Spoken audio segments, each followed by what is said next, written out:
Добар ден.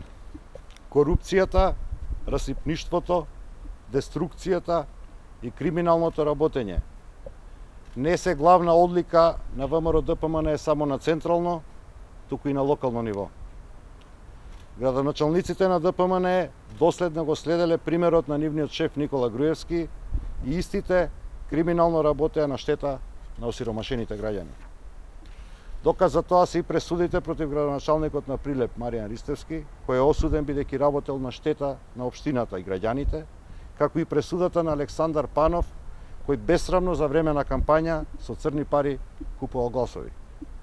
Доказ за тоа е и случајот Транспортер, во кој што градоначалникот на Битола Владимир Талевски е прво обвинет за криминал тежок над 360.000 евра наши граѓански пари. Овие примери се само мал доказ за законското работење на ДПМН во последните 11 години. Наспроти таквиот однос на Груевски и ВМРО-ДПМН кон државата и општините, Социјалдемократскиот сојуз на Македонија на престојните избори ќе излезе со честна понуда на програма и кандидати кои што се професионалци и признаени во своите професии, личности што се препознатливи во јавноста и кои се подготвени да работат во интерес на граѓаните.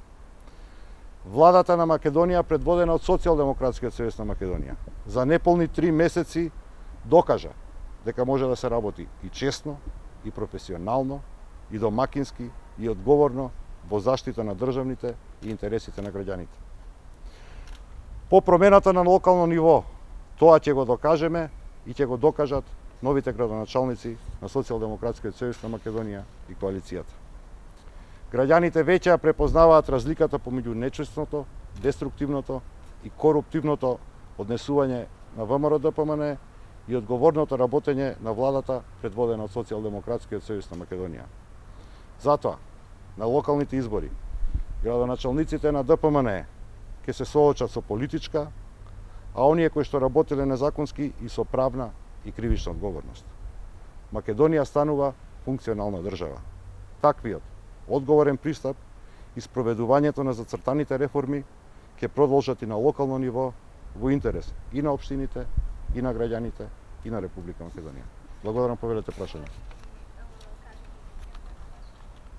Непосредно сега во блиска иднина, во текот на следниве недела до 10 дена ќе бидат соопштени кандидатите за градоначалници на Социјалдемократскиот сојуз и советничките листи. Вие знаете дека Централниот одбор на Социјалдемократскиот сојуз на Македонија донесе одлука да го овласти раководството на партијата да разговара и преговара за евентуално коалициски договори. Докаде се има нешто на поведа? Секогаш и во изминатиот период транспарентно работиме кога една ситуација ќе биде созреана за соопштување, за да не бидеме во доменот на шпекулациите, јавноста благовремено ќе биде известена. Кога ќе имате средба со европратениците и зошто се дојдени тие?